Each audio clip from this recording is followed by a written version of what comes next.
देखिए, दुनिया कितनी तेजी से बदल रही है ना? ऐसे में बच्चों को भविष्य के लिए तैयार करने का मतलब सिर्फ स्कूल की किताबें नहीं है, बल्कि उन्हें कुछ ऐसे गुण सिखाने हैं जो क्लास में नहीं, घर पर ही सीखे जाते हैं। तो सबसे बड़ा सवाल यही उठता है कि आखिर इस बदलती दुनिया के लिए हम अपने बच्चों को तैयार करें तो करें कैसे। ये वो सवाल है जो आप जानते हैं हम में से कई माता पिता को परेशान करता है, और इसका जवाब सच कहूं तो पारंपरिक शिक्षा में नहीं मिलेगा। इसका सल्यूशन रट्टा मारने या परीक्षा में अच्छे नंबर लाने में नहीं है, बिल्कुल नहीं। इसका जवाब है उन इंसानी गुणों को निखारने में जो वक्त के साथ और भी कीमती हो जाते हैं। चलिए देखते हैं ये हैं क्या। और पता है सबसे अच्छी बात क्या है? ये जरूरी गुण सिखाने के लिए किसी महंगी कोचिंग क्लास की जरूरत नहीं है। नहीं, ये तो घर में रोजमर्रा की जिंदगी में छोटी छोटी बातों में और परिवार के साथ बिताए पलों में अपने आप विकसित होते हैं। तो आखिर वो कौन सी 3 ऐसी जादुई क्षमताएं हैं जो बच्चों को भविष्य के लिए तैयार करती हैं? चलिए, इन 3 जरूरी स्तंभों पर फोकस करते हैं।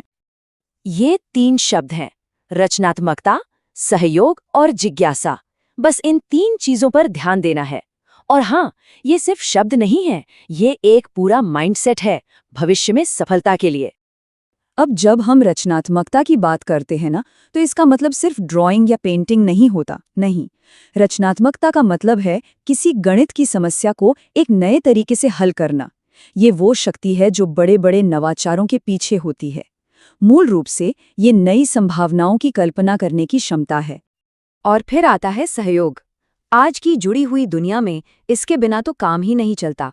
अकेला इंसान कितना भी प्रतिभाशाली क्यों न हो, आगे नहीं बढ़ सकता। और ये गुण बच्चों में कैसे विकसित होता है? जब वो अपने खिलौने साझा करते हैं, घर के कामों में हाथ बटाते हैं, या पूरी फैमिली मिलके कहीं घूमने का प्लान बनाती है। कितना आसान है। और तीसरा, जिज्ञासा। ये तो आप समझिए जीवन भर सीखने का इंजन है।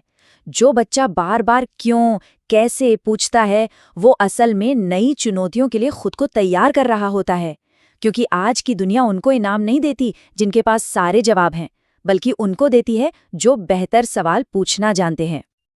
अक्सर हम लोगों को लगता है कि इन गुणों को सिखाने की जिम्मेदारी स्कूल की है, पर सच तो ये है कि बच्चों की पहली और सबसे जरूरी सीखने की प्रयोगशाला उनका अपना घर ही होता है।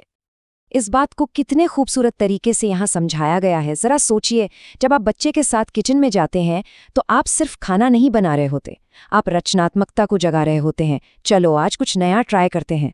आप सहयोग सिखा रहे होते हैं, तुम ये काट दो, मैं मसाला बनाता हूँ। और आप जिज्ञासा जगा रहे होते हैं, ये आटा फूलता क्यों है, देखा। तो रचनात्मकता को बढ़ावा कैसे दें? बहुत आसान है। बच्चों को बस कुछ ब्लॉक्स या सादा कागज दे दीजिए और उन्हें तय करने दीजिए कि क्या बनाना है। उनकी आखिरी रचना की तारीफ करने से बेहतर है उनसे प्रक्रिया के बारे में पूछें। वाह, तुमने ये रंग ही क्यों चुना? और हाँ, एक और चीज, उन्हें थोड़ा बोर होने दीजिए, क्योंकि जब दिमाग बोर होता है ना, तभी कल्पना जागती है। अब बात करते हैं सहयोग की। इसके लिए परिवार में छोटे मोटे काम एक टीम की तरह मिलकर करिए। बगीचा साफ करना हो या कमरा ठीक करना। और जब घर में किसी बात पर असहमति हो तो उनके सामने एक मिसाल कायम कीजिए कि कैसे शांति से एक दूसरे का सम्मान करते हुए समाधान निकाला जाता है। और जब टीम के प्रयास से कोई काम पूरा हो तो जश्न तो बनता है।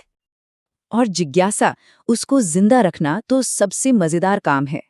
जब बच्चा कुछ ऐसा पूछे जिसका जवाब आपके पास न हो तो घबराइए मत, सीधा बोलिए, पता नहीं, चलो मिलकर ढूंढते हैं। या फिर सवाल को उन्हीं की तरफ मोड़ दीजिए, तुम्हें क्या लगता है आसमान नीला क्यों होता होगा? इससे उनकी जिज्ञासा तो बढ़ेगी ही, साथ में वो ये भी सीखेंगे कि जवाब ढूंढने का सफर कितना रोमांचक होता है। चलिए अब आते हैं सबसे महत्वपूर्ण हिस्से पर। इन सब में हमारी यानी माता पिता की क्या भूमिका है? हमेशा याद रखिए, बच्चे लेक्चर से नहीं सीखते, वो हमें देखकर सीखते हैं। हम उनके पहले और सबसे बड़े आदर्श हैं। 1 मिनट के लिए सोचिए, क्या हम खुद नई चीजें सीखने में दिलचस्पी रखते हैं? क्या हम खुद सवाल पूछते हैं? क्योंकि बच्चे वही करते हैं जो वो अपने माता पिता को करते देखते हैं। हमारी जिज्ञासा ही उनकी जिज्ञासा को जिंदा रखेगी। बिल्कुल इसी तरह जब परिवार में कोई झगड़ा या असहमति होती है तो हम उसे संभालते कैसे हैं? क्या हम चिल्लाते हैं या शांति से बैठकर समाधान निकालते हैं? हमारा तरीका ही उन्हें सिखाता है कि सहयोग का असली मतलब क्या है, कि सम्मान के साथ असहमत हुआ जा सकता है और मिलकर समाधान ढूंढा जा सकता है। तो आखिर में सबसे जरूरी बात यह है कि ये कोई चेकलिस्ट नहीं है जिसे टिक करते जाना है। ये एक मानसिकता है, एक जीने का तरीका है। रचनात्मकता का मतलब बच्चे को पेंटिंग क्लास भेजना नहीं है, बल्कि रसोई में उसके साथ मिलकर कुछ नया बनाना है। सहयोग का मतलब सिर्फ उसे टीम खेल खिलाना नहीं, बल्कि घर की छोटे बड़े फैसलों में उसकी भी राय लेना है।